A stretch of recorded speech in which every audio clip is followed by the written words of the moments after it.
इस समय बिहार समेत पूरे देश की निगाहें बिहार बांकीपुर विधानसभा सीट पे होने वाले उपचुनाव पे है। चुनाव आयोग ने इस सीट पर उपचुनाव का ऐलान कर दिया है। 30 जुलाई को मतदान होगा और 3 अगस्त को नतीजे आएंगे। लेकिन सवाल सिर्फ इतना नहीं है कि कौन जीतेगा, बल्कि सवाल यह है कि क्या बीजेपी का अवैध किला इस बार भी सुरक्षित रहेगा या इस बार कोई और बाजी मार जाएगा। बांकीपुर सीट बीजेपी के राष्ट्रीय अध्यक्ष नितिन नवीन के राज्यसभा जाने के बाद खाली हुई है। विधायक पद से इस्तीफा देने के कारण अब यहां उपचुनाव कराया जा रहा है।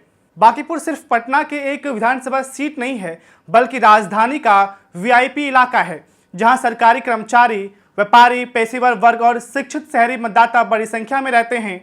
राजनीतिक जानकारी से बीजेपी का सबसे मजबूत शहरी गढ़ मानते हैं। 2008 में परिसीमन के बाद बनी इस सीट पर बीजेपी लगातार जीतती आई है। इससे पहले इसी इलाके की पुरानी पटना पश्चिमी सीट पर नवीन किशोर प्रसाद सिन्हा परिवार का दबदबा रहा, जिसके बाद उनके बेटे यानी नितिन नवीन का इस सीट पर रिकॉर्ड बेहद मजबूत रहा। 2010 में पहली बार नितिन नवीन इस सीट से विधायक बने, फिर 2015 में शानदार जीत हासिल की, जिसके बाद 2020 में नितिन नवीन के सामने कांग्रेस ने फिल्म अभिनेता शत्रुघ्न सिन्हा के बेटे लव सिन्हा को मैदान में उतारा था। पूरे बिहार की नज़र इस मुकाबले पर थी, लेकिन स्टार प्रचार, पहचान और परिवार की राजनीतिक विरासत भी नितिन नवीन के मजबूत संगठन और बीजेपी के वोट बैंक के सामने टिक नहीं पाई। लव सिन्हा को करीब 44,000 वोट मिले, जबकि नितिन नवीन ने 83,000 से ज़्यादा वोट हासिल किए। 2025 विधानसभा चुनाव में भी उन्होंने करीब 98,000 वोट हासिल कर रिकॉर्ड जीत दर्ज की। यानी पिछले 1.5 दशक में विपक्ष इस सीट पर नितिन नवीन की बराबरी नहीं कर पाया है। लेकिन इस बार चुनाव में नितिन नवीन खुद नहीं होंगे, बीजेपी को कोई नया चेहरा उतारना पड़ेगा। यही वजह है कि कई नाम चर्चा में हैं। सबसे ज़्यादा चर्चा ऋतु जायसवाल का हो रहा है। हालांकि बीजेपी ने अभी तक आधिकारिक उम्मीदवार की घोषणा नहीं की है। पार्टी के अंतर स्थानीय संगठन और जातीय समीकरण को लेकर लगातार मंथन चल रहा है। उधर विपक्ष भी पूरे जी जान लगाकर चुनाव की तैयारी कर रहा है। जन स्वराज पार्टी ने साफ कर दिया है कि वह पूरी ताकत से चुनाव लड़ेगी।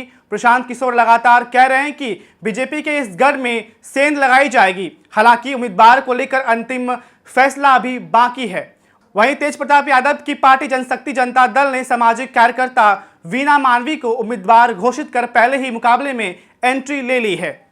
राजद और महागठबंधन की ओर से भी उम्मीदवार का इंतजार है और अगर विपक्ष एकजुट नहीं हुआ तो वोट बंटने की संभावना बढ़ सकती है।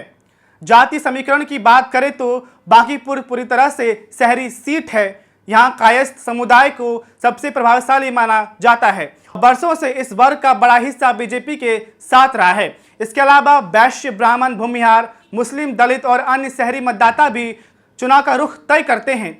यही वजह है कि बीजेपी उम्मीदवार चयन में जाति संतुलन को बेहद गंभीरता से देख रही है। अब देखना दिलचस्प ये होगा कि बीजेपी इस बार नितिन नवीन की जगह किसको मैदान में उतारती है और क्या वो शख्स या वो चेहरा इस बार नितिन नवीन की जगह ले सकती है, यानी कि उपचुनाव में जीत दर्ज कर पाएगी या विपक्ष इस बार बाजी मार जाएगा।